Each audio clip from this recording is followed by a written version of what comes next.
Queridos irmãos, queridas irmãs, então esse vídeo é de número 281, esse agora é o último do capítulo 28. O próximo vai ser o capítulo 29, das reuniões e das sociedades espíritas, das reuniões em geral, das sociedades propriamente ditas, assuntos de estudo, rivalidade entre as sociedades. Será que existe rivalidade entre as sociedades? Então, é a última questão, fraudes espíritas, né? Então aqui, Kardec continua aqui assim: só os pensamentos expressos quer venham de um médium mecânico, quer de um intuitivo, audiente, falante ou vidente, afastam todas as dúvidas, né? Há comunicações tão fora das ideias, dos conhecimentos e mesmo do alcance intelectual do médium. Então nós temos que entender isso aqui, ó, para você ver, ó.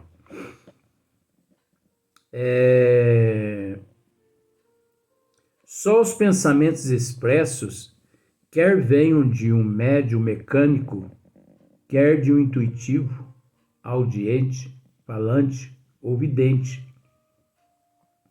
afastam todas as dúvidas. Há comunicações, então olha só, há comunicações, existem comunicações tão fora das ideias, dos conhecimentos e mesmo do alcance intelectual do médium, né? Do alcance intelectual do médium, né? Que só por efeito de estranha obliteração se poderia atribuí-las a este último, né? Só através de um estudo muito sério você pode atribuir estas comunicações a esses espíritos. Então, por exemplo, vamos fazer uma análise.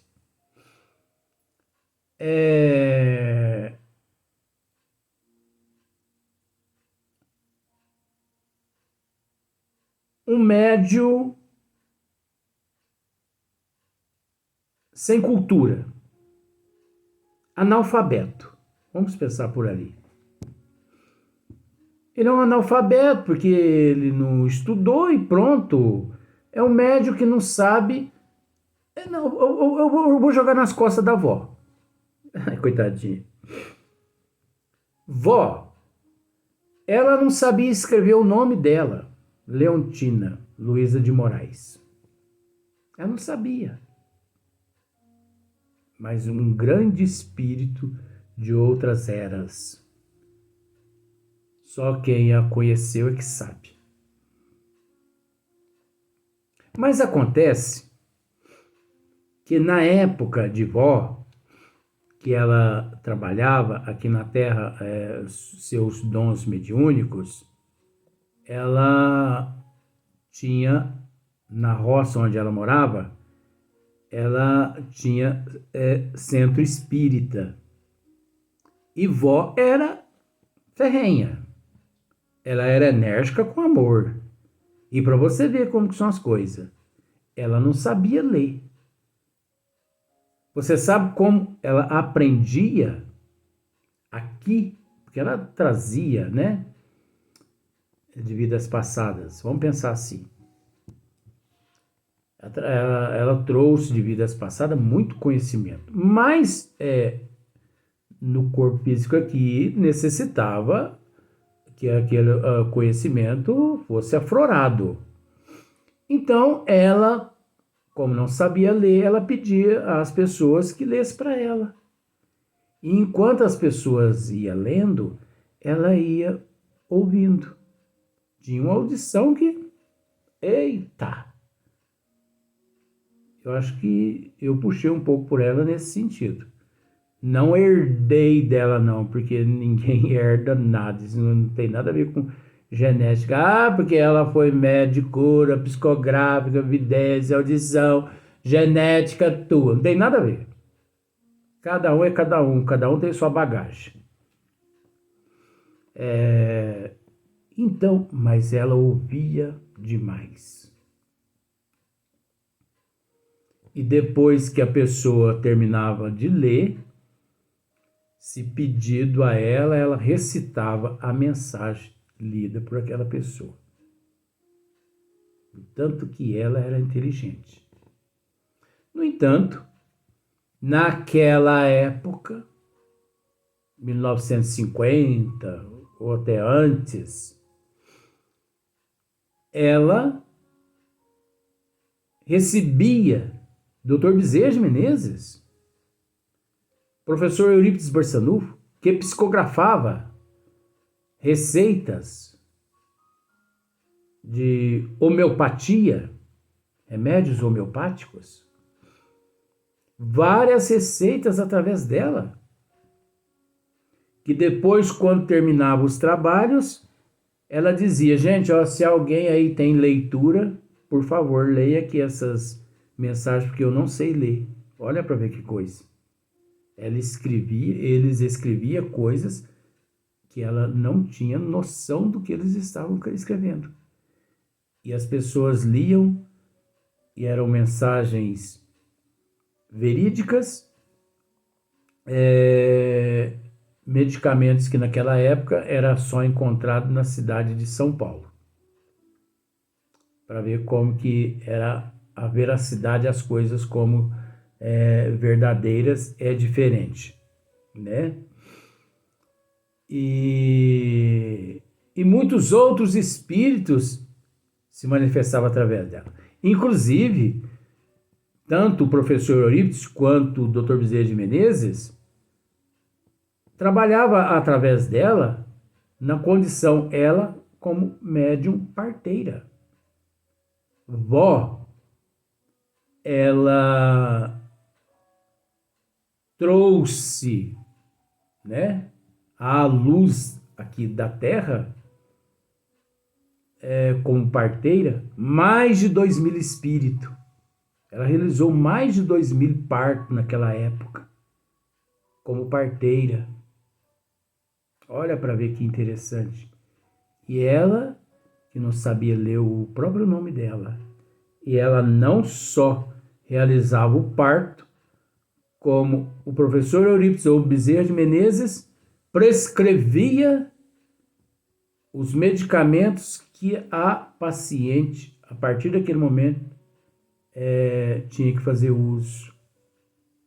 Ora, eu estou na família, eu sou prova disso, não sou prova visual,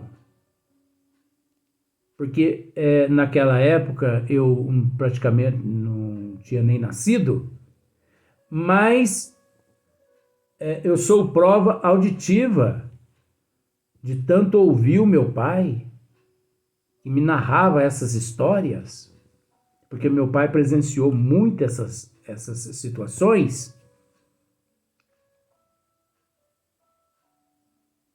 Então, para você ver como que são as coisas,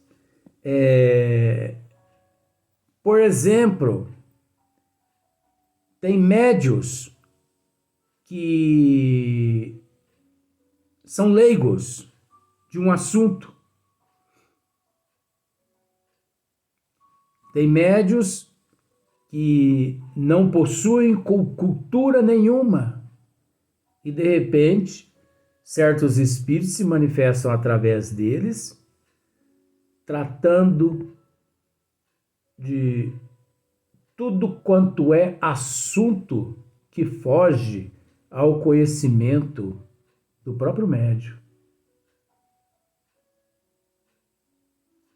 Aí é para ser analisado. Agora, o contrário, a gente tem que ficar muito esperto, que só por efeito de estranha obliteração se poderia atribuí-las a este último. Reconhecemos que o charlatanismo dispõe de grande habilidade e vastos recursos, mas é lógico, vastos recursos, o charlatanismo aqui na Terra. Mas ainda lhe não descobrimos o dom de dar saber a um ignorante, nem espírito a quem não o tenha. Então, para você ver, o processo ele é tão minucioso, é tão sutil, é tão relativo, é tão complexo, que nem mesmo aqueles que nunca agiram de má fé, em dado momento, se não tomar cuidado, pode cair nas tramas das trevas e se tornar também um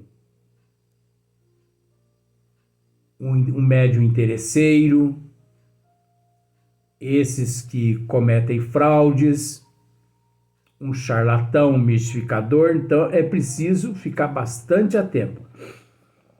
Em resumo, repetimos, a melhor garantia está na moralidade notória dos médiuns. Moralidade, gente. Nós já dissemos isso em outros vídeos. A mediunidade independe da moral e do caráter. Mas a partir do momento que você assume a responsabilidade no espiritismo, pesa o teu comportamento, pesa as tuas atitudes, pesa o teu caráter, pesa. Tanto é que a doutrina dos espíritos nos esclarece que devemos hoje ser melhor que ontem e amanhã melhor que hoje. Ninguém é perfeito, gente. Eu costumo dizer isso. Não devemos procurar nas casas espíritas médios perfeitos, seres perfeitos, que não os encontraremos. Porque ali é um hospital, ali eu vou ter que trocar aqui, eu vou ter que dar um cutucãozinho na bateria. Então você não se preocupa não, que eu tive que dar uma paradinha aqui, porque a bateria do celular estava praticamente zerada. E se ela zerasse, eu ia perder o vídeo todinho, né? Mas o importante é o trabalho continuar. Então, nunca que devemos, em uma casa espírita, procurar médios perfeitos, médios puros. Não. Nós temos que ter em mente que a casa espírita é um pronto-socorro, é um hospital, é um reformatório. E ao mesmo tempo é uma escola, é uma faculdade. É um local de reforma íntima, de mudança de hábito, comportamento e de atitude. Nós aprendemos tudo isso com a doutrina dos espíritos. Então é preciso se conscientizar-se desses fatores. Não chegue a uma casa espírita e diga, eu já disse isso já. Não chegue à casa espírita e diga, mas você não tem moral nenhuma para estar trabalhando aqui. Ah, mas por que eu não tenho moral? Ah, porque você já matou, você já roubou, você já traiu, você já prostituiu. Mas eu é que tenho que estar aqui trabalhando. Aí. Agora, vamos analisar uma coisa. A partir do momento que eu assumo a responsabilidade numa casa espírita séria, viu, gente? Casa espírita séria. Não vamos confundir, não. Hoje eu tenho que procurar ser melhor que ontem e amanhã melhor que hoje. Constantemente. Agora, com todo respeito, essa melhora, essa preocupação com a transformação moral e o caráter e os hábitos e as atitudes não se vê nas casas espíritas meia boca. Não se vê. Eu conheço muitos médios em São Sebastião do Paraíso que é chegado numa cajibrina, são chegados numa cajibrina e são chegados em churrasco, né? São chegados naquilo que a carne, né, concede. E depois está ali na casa espírita, recebendo espírito, doutrinando espírito, aplicando passe. Gente, isso é um crime. Ah, mas você não tem nada com isso. Não é que você não tem nada com isso. Na condição de militante na doutrina dos espíritos, eu tenho o direito de, nos estudos aqui, orientar as pessoas. Agora, a partir do momento que a pessoa fica sabendo que não está certo, se as pessoas quiserem continuar seguindo esses charlatões, esses impostores, fique à vontade. Não vai ser cobrado, não é de mim mesmo depois, que eu estou fazendo a minha parte. Mas é um perigo isso, entendeu? Então, o caráter, em resumo, repetimos, a melhor garantia está na moralidade notória dos médios e na ausência de todas as causas de interesse material. Então, é a falta de intelecto, de cultura, de moral, de caráter, né? É o excesso desse interesse de bens materiais, é o excesso de orgulho, de egoísmo, de vaidade, é o excesso de idolatria, que levam as pessoas a se tornarem assim, né? Interesseiros, aqueles que fraudam mesmo, né? As fraudes, onde eles cometem as fraudes. Então nós vemos aqui que a garantia está na moralidade notória dos médios e na ausência de todas as causas de interesse materiais ou de amor próprio. Porque se a pessoa tem amor próprio, ele respeita. Ele se coloca no lugar do outro. E até por uma questão de respeito, de amor, ele não comete aquele vandalismo. Capazes de estimular-lhes o exercício da faculdade mediúnica que possuam. Porquanto, essas mesmas causas poderiam induzi-los a simular as de que não dispõem. Tá vendo? O exercício da faculdade mediúnica que possuem. Porquanto, essas mesmas causas poderiam induzi-los a simular as de que não dispõem. Então, se ele não dispõe, essas causas podem estimulá-lo né, a praticar essas que ele não dispõe. Então é preciso tomar bastante cuidado, ficar bastante atento, porque a situação não é brincadeira. Então agora vai ficar para o próximo vídeo, né? Graças a Deus, porque você está livre de mim agora no capítulo 28, mas prepara o teu ouvido, porque no capítulo 29 nós vamos falar muita coisa aqui que envolve muitas questões, né? Mas tudo dentro do bom senso, com prudência. E se às vezes eu me precipitar também aqui e falar algo inapropriado que te ofenda, eu sei que você é capaz de me perdoar, porque você sabe que eu também estou aprendendo.